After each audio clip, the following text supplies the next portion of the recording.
Welcome to my channel. এই এপিসোডটা শুরু করার আগে তোমরা যারা আমাকে সাবস্ক্রাইব করনি তারা প্লিজ আমাকে সাবস্ক্রাইব করে দিও। তো এই এপিসোডে ওই টয়টা নিয়ে ভাবতে লাগে যে ছোটবেলায় ওই ছোট মেয়েটা মোবাইলকে টয়টা দেয়, তখন মোবাইল দেখে ওইটা পিছনে লাভ হার্ট শেপ দেওয়া। ওই ছোট মেয়েটা টয়টা নিয়ে যখন মোবাইলটা দেয় তখন মেয়েটি তার মতো খেলনা দেখে তো খুশি হয়ে যায়, কিন্তু মোবাইলটার পিছনে হার্ট শেপ ছিল না। তাই মোবাইল বলে আমার বাবা অনেক বড় ইঞ্জিনিয়ার, তাই এই খেলনাটি তোমার ঠিক করে দিবে। তোমার খেলনাটি তো এখন নষ্ট হয়ে গেছে, তাই তুমি আমারটা রাখতে পারো। মোবাইল বলে যখন আমরা বড় হব তখন দেখা হলে আমি তোমার এই টয়টা দিয়ে দিব। মেয়েটি এতে রাজি হয়ে যায়। ছোট মেয়েটির মোবাইল নাম জিজ্ঞাসা করলে মোবাইল মা এসে পড়ে আর তাকে নিয়ে যায়। তাকে কি মোবাইল ভালোবাসে? মোবাইল এআই সিস্টেম তা অনুসন্ধান করা শুরু করে দেয়। এদিকে মিং পরে পরে ঘুমে হাসছে। স্বপ্ন দেখে তারা দুজন অনেক সুন্দর করে সময় কাটাচ্ছে। যখন কিস করতেই নিবে তখন কেন যেন আকাশ কালো হয়ে যায় আর তাদের শিকড় দিয়ে ঘিরে ফেলে। ওই শিকড় গিয়ে মোবাইল গলা পেঁচিয়ে যায়। মোবাইল কোনো রকমের শ্বাস নিতে পারছে না। এটা দেখে মোবাইল বলে চিৎকার করে ঘুম থেকে উঠে পড়ে। কি হয়েছে তা জানার জন্য মোবাইল আসলে মোবাইল নিয়ে জড়িয়ে ধরে মিং কান্নায় শুরু করে দেয়। মোবাইলকে হারানোর এতটাই ভয় যে মিং বলে ফেলে আমরা কি রিলেশনে যেতে পারি। এবার মোবাইল এআই সেটিংস এর কথা শুনবে না মনের কথা। মোবাইল হাই বলে ফেলে। এতক্ষণ যত ভয় ছিল, কান্না, দুঃস্বপ্ন সব উড়ে যায়। মিং মোবাইলকে ডাইরেক্ট কিস করে মোবাইল কাঁধে শুয়ে পড়ে। সকালে উঠে যখন শুনতে পারে যে মিং তাকে রাতে নেশাগ্রস্ত অবস্থায় কিস করেছে আর প্রপোজ করেছে, তখন মিংয়ের অবস্থা এমন লজ্জায় ব্ল্যাঙ্কেট কভার করে ফেলে। যখন মিং শুনতে পারে যে মোবাইল হাতে জবাব দিয়েছে মিংয়ের প্রপোজালে, তখন মিং তো সোফার উপর উঠে তেঙ্গে তেঙ্গে নাচা শুরু করে দেয়। এমন তেঙ্গে তেঙ্গে নাচা শুরু করছে যে মোবাইলকে সহ নাচিয়ে ফেলে। মোবাইল কিচেনে মিংয়ের ফেভারিট পাইনাপেল বন বানাচ্ছিল। মিং বলে, বাহ, তুমি তো অনেক ভালো পাইনাপেল বন বানাতে পারো। মোবাইল বলে, আমি এই রেসিপিটা অনলাইন থেকে শিখেছি। মিং বলে, আমি যদি অনলাইন থেকে এই রেসিপিটা বানাই তাহলে বনগুলো কয়লা হয়ে যাবে, কিন্তু তুমি অনেক ট্যালেন্টেড। মিং ড্রিঙ্ক করার পর কিছুই মনে থাকে না, তাই রাতে কি হয়েছে তার মোবাইল মিংকে সব খুলে বলে। এই কথা মিংয়ের প্রপোজালে যে হ্যাঁ বলেছে তা শুনে মিং আবারও তেঙ্গে তেঙ্গে নাচা শুরু করে দেয়। মিং গাইতে গাইতে বলে, আমি জানতাম আমার মিস্টার পারফেক্ট আমার প্রেমে পড়েছে। ঠিক তাই হলো, মোবাইল মিংকে কিস করে দেয়। মিং বলে, সেই স্বাদ, পুরো আমার ফেভারিট আনারসের বনের মতো। এরপর সকালে যখন বাইরে দেখা হয়েছিল মোবাইল সাথে মিংয়ের, তখন মিং বলে, তুমি কি এটা ফার্স্ট কিস করেছিলে? তখন মোবাইল বলে, না। মিং বলে, তাহলে তোমার ফার্স্ট কিস কখন হয়েছিল? আর তুমি না বলেছিলে তুমি ডেট করো না, তাহলে তুমি কাকে কিস করেছিলে? মোবাইল বলে, আমি তো তোমাকেই কিস করেছিলাম, ওই যে কাল রাত তুমি আমাকে নেশাগ্রস্ত অবস্থায় কিস করে দিয়েছিলে তখন। মিং বলে, হ্যাঁ কি আমি নেশাগ্রস্ত অবস্থায় ছিলাম? তাই তো আমার কিছুই মনে পড়ছে না। ইস, আমি কেন যে ড্রিঙ্ক করতে গেলাম। মিং বলে, যাই হোক, আমরা তো এখন কাপল, তাই না? আমরা গার্লফ্রেন্ড বয়ফ্রেন্ড এখন। এভাবে কথা বলতে বলতে যাচ্ছিল, হঠাৎ মোবাইল কাছে একটা ফোন আসে যে সাউদিকে পাওয়া যাচ্ছে না। মিং এর মোবাইল তাড়াতাড়ি গিয়ে ডক্টর চ্যানের কাছে যায় আর বলে, সাউদি কোথায়? ডক্টর চ্যান বলে, সাউদিকে খুঁজে পাওয়া যাচ্ছে না, আমরা অনেক খুঁজেছি। তার সবাইকে সিসি ক্যামেরায় দেখতে থাকে যে সাউদি তার ব্যাগ নিয়ে চলে যাচ্ছে। এদিকে হিলিং ড্রাইভ করতে করতে কেমিংকে বলে যে মিং ভালো মেয়ে না, সে অনেক লোভী একটা মেয়ে। তাই তো দেখলে না, এত দামি একটা নেকলেস সে একসেপ্ট করে নিয়েছে। কেমিং বলে, মোটেও না, সেদিন যে নেকলেসটা দিয়েছিলাম সে আমাকে ফিরিয়ে দিয়েছে। আমাকে আরো আগে এই নেকলেসটা অনেকবার ফিরিয়ে দিতে চেয়েছিল, কিন্তু আমি মানা করে দিয়েছিলাম। তাই সে লুকিয়ে আমার কোটে ওই নেকলেসটা রেখে দেয়। হিলিং তো তার নিজের কথাই ধরা। হিলিং বলে, তাহলে এতে তো বোঝা যায় যে তোমার জন্য তার মনে কোনো জায়গায় নেই। কেমিং বলে, আমি জানি, কিন্তু চেষ্টা করাতে তো কোনো বাধা নেই, তাই না? তো চেষ্টা তো করা যায়। আর মিং যে এদিকে সাউদিকে নিয়ে ইন্টারনেটে একটা পোস্ট দিয়েছে নিখোঁজ হওয়ার। সাউদি হাঁটতে হাঁটতে একটা শপের সামনে গেলে ওই শপকিপার ইন্টারনেটে যে পোস্ট ওটার সাথে মিলে যায়। মিং আর মোবাইলে সবাইকে সাউদির ছবি দেখিয়ে দেখিয়ে বলছিল যে একে দেখেছেন, তারপরও সাউদিকে খুঁজে পাচ্ছে না। মিং তো একজন রিপোর্টার, তো মিংকে গিয়ে শপকিপার গিয়ে বলে যে আমি খুঁজে পেয়েছি, সেই বাচ্চাটা আমার দোকানের সামনে এসেছিল। মোবাইল তার এআই দিয়ে সাউদির লোকেশন ট্রেস করে। তারা দুজন হাঁটতে হাঁটতে সাউদিকে একটা পোলের সামনে পায়, তো সাউদিকে হসপিটালে নিয়ে যায়। হসপিটালে মোবাইল আর মিং সাউদিকে এই পালিয়ে যাবার কারণ জিজ্ঞাসা করলে সাউদি বলে, আমার বাবা আর মা সবসময় আমার জন্য আলাদা থাকে, যদি আমি না থাকতাম তাহলে ওরা কত হ্যাপি থাকতো।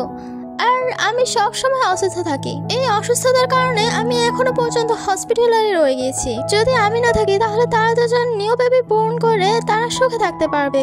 এই শুনে তারা দুজন সাউদিকে সান্ত্বনা দেয়। মোবাই আর মিং গসিপ করতে লাগে যে সাউদির মেন্টাল হেলথ অনেক খারাপ। তার হেলথ ভালো করার জন্য তার উইশেস গুলো পূরণ করতে হবে, কিন্তু তার উইশ তো হলো অ্যামিউজমেন্ট পার্কে ঘোরা। ওই নাগরদোলনা যদি উঠে তাহলে তার হেলথ আরো খারাপ হয়ে যাবে। কিন্তু কি করার, তার উইশ গুলো তো পূরণ করতেই হবে, নাহলে তো তার জীবনটা এভাবেই রয়ে যাবে। এরপর মিং আর মোবাই তারা দুজন সাউদিকে অ্যামিউজমেন্ট পার্কে নিয়ে যায়। সাউদি তো রাইডে উঠতে পারবে না, যদি উঠে তাহলে তার হেলথ অনেক খারাপ হয়ে যাবে। তাই মোবাই একটা বুদ্ধি করে ভিডিও কলে তারা দুজন ওই রাইডটা চড়িয়ে দেখাবে, যেন তাদের দুজনের সাথে সাউদিরও এক্সপিরিয়েন্স হয় আর রাইডটা যেন এনজয় করতে পারে। এদিকে ডক্টর চেন কি করলো, এত উপর থেকে ওঠানামা করলো নাগরদোলনায়, তার অবস্থা খারাপ। এখানে এসেছে সাউদির মুড ফ্রেশ করার জন্য, আর ডক্টর চেনের কাণ্ড কারখানা। ডক্টর চেনের লাভার ডক্টর চেনকে বমি করাতে সাহায্য করছে। এরপর মিংকে সাউদি জিজ্ঞাসা করে, তোমরা কি গার্লফ্রেন্ড বয়ফ্রেন্ড? মিং বলে, এত পাকা কথা তুমি কোথা থেকে শিখেছ এত ছোট বয়সে? সাউদি বলে, আমি জানি যদি তোমার সাথে সে কোনো খারাপ ব্যবহার করে তাহলে শুধু আমাকে বলবে, আমি তাকে আচ্ছা করে ধোলাই করে দিব। আর মোবাইল তো পিছন থেকে দাঁড়িয়ে এসব কথা শুনছে। ডক্টর চ্যান যে এত উপরে রাইডে উঠেছে, এখন চলন্ত কোনো গাড়ির মধ্যে উঠলেও তার বমি বমি ভাব লাগে। তাই বেচারা হুয়াকে এভাবে সারাটা রাস্তা হাঁটিয়ে নিল। ডক্টর চ্যান আর হুয়া একটা রেস্টুরেন্টে বসে লাঞ্চ করছিল। হুয়া বলে, তুমি যে স্ট্রবেরি ফ্লেভারের কেক অর্ডার করেছো ওটা মেয়েরা খায়, মেয়েরা পছন্দ করে। আর তুমি? ডক্টর চ্যান বলে, আচ্ছা কোন ইতিহাসে লেখা আছে যে স্ট্রবেরি ফ্লেভার বা গোলাপের রং শুধু মেয়েদের জন্যই? যার কাছে যেমন হোক, কিন্তু আমার কাছে আমার ফেভারিট ফ্লেভার। সাউদিকে হসপিটালে দিয়ে এসে রাতে তারা দুজন একসাথে হাঁটছিল। মিং মোবাইকে ডিনার অফার করে, কিন্তু মোবাই মানা করে দেয় কারণ তার চান্স শেষ হয়ে এসেছিল। তাই মোবাই মিংকে বলে, তুমি আজ সারাদিন সাউদিকে নিয়ে দৌড়াদৌড়ি করেছো, তাই তোমার বাসায় গিয়ে রেস্ট করা উচিত, তুমি যাও, তুমি তোমার খেয়াল রেখো। এটা বলে মোবাই চলে যায়। আর মিং এর অভ্যাস কি কখনো বদলাবে নাকি? মিং তার ফ্রেন্ডদের সাথে ডিং করে আর আড্ডা দেয়। এর পরের দিন সকালে মোবাইল বাবা ফিরে আসে। ঘরে ঢুকে মোবাইল খোঁজ খবর নিতে লাগে। মোবাইল খাবার বানিয়ে টেবিলে বসলে তার বাবা জিজ্ঞাসা করে যে, এই পর্যন্ত তুমি যা যা করেছো তুমি আমাকে সব খুলে বলো। মোবাইল তার মেমোরিজ গুলো বলতে চায় না, তাই তার বাবাকে সে মিথ্যে বলে। মোবাইল বাবা কিন্তু সহজেই বুঝে গিয়েছিল যে সে মিথ্যে কথা বলছে, কারণ সে যদি সত্য কথা বলতো তাহলে অনেক তাড়াতাড়ি জবাব দিয়ে দিত। যদি মিথ্যে কথা বলে তাহলে অনেক ভেবেচিন্তে বলে। মোবাইল বাবা জিজ্ঞাসা করে, তুমি আমার সাথে মিথ্যে কথা বলছো তাই না? মোবাইল বলে, আমি আমার মেমোরিজ গুলো প্রাইভেট রাখতে চাই, কারোর সাথে বলতে চাই না। খাবার শেষে মোবাইলকে চার্জে দিয়ে তার বাবা তার মেমোরিজ গুলো ঘাঁটতে যায়। হসপিটালের কিছু কিছু সিন খুঁজে পায়, কিন্তু বাকি খানিকে পাসওয়ার্ড লক করা ছিল, তাই দেখতে পারেনি। আর কি করার, মোবাইল মায়ের 3D স্ক্যানার চালু করে ডক্টর লিন বলতে লাগে যে আমাদের ছেলে মনে হয় এখন রোবট থেকে আস্তে আস্তে আগের মোবাইল মতো কনভার্ট হয়ে যাচ্ছে, তাই তো এখন নিজের প্রাইভেসি গুলো রাখছে। ডক্টর লিন মোবাইল কাছে গিয়ে বলে, তুমি পাসওয়ার্ড লক করেছো তাই না? মোবাইল বলে, ডক্টর লিন বলে, তাহলে তুমি তোমার পাসওয়ার্ডটা আমাকে দাও, আমি দেখতে চাই। মোবাইল বলে, আমার মনে আসছে না, হতে পারে ব্রেন নিজে নিজে সিকিউরিটি লক দিয়েছে। মোবাইল এই কথাটা সত্য বলেছে নাকি মিথ্যা বলেছে তা আমাদের বলা হয়নি। এর পরের দিন সকালে মোবাইল বাবা তাকে জিজ্ঞাসা করে যে, তুমি আজ হসপিটালে যাবে তাই না? আমি তোমাকে ড্রপ করে দিচ্ছি, আমার ক্লায়েন্ট এসেছে আমাকে নিতে, আর সাথে সাথে তোমাকেও নিয়ে যাবো আর তোমাকে ড্রপ করে দিব। মোবাইল বলে, দরকার নেই, আমার আজ হসপিটালে ছুটি আছে। ডক্টর লিন বলে, তাহলে আমিও তোমার সাথে বাসায় ছুটি কাটাবো। মোবাইল বলে, কেন, আপনার না অনেক আর্জেন্ট একটা কাজ আছে, আপনি যাবেন না কেন?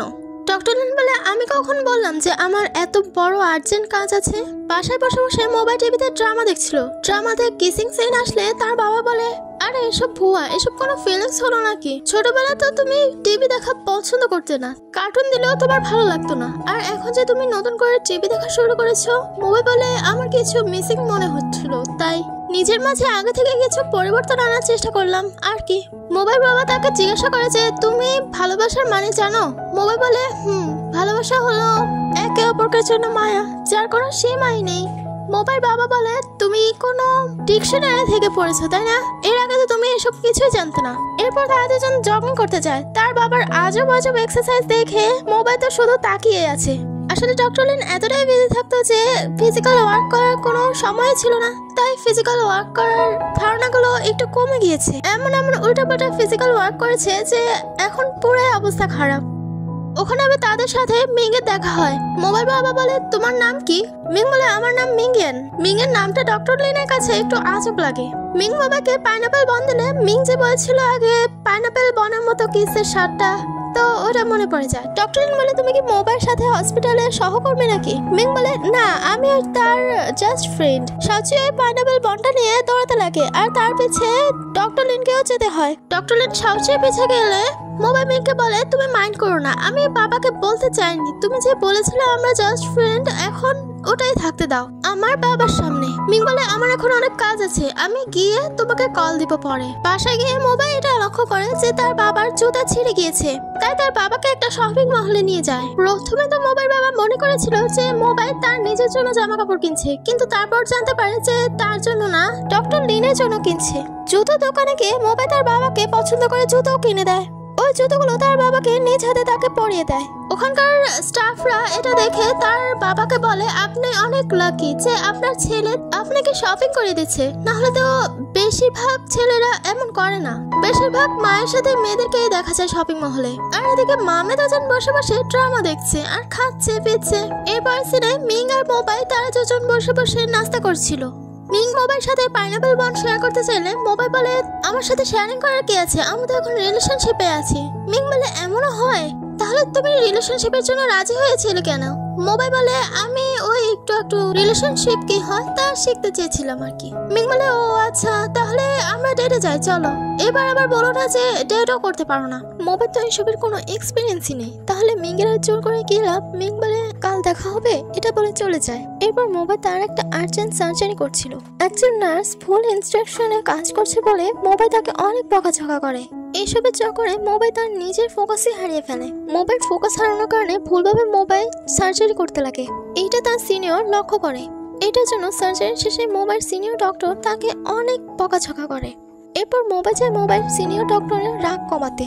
মোবাইল সিনিয়র ডক্টর বলে পেশেন্টরা আসে আমাদের উপর ভরসা করে, যদি হালকা কোনো ভুল হয় তাহলে তার লাইফ মার্ডার। মোবাইল বলে আমি জানি, আমি সঠিকভাবে ইনস্ট্রাকশন ফলো করার চেষ্টা করেছিলাম কিন্তু আমি করতে পারিনি। মোবাইল সিনিয়র ডক্টর বলে তুমি এখন যেতে পারো।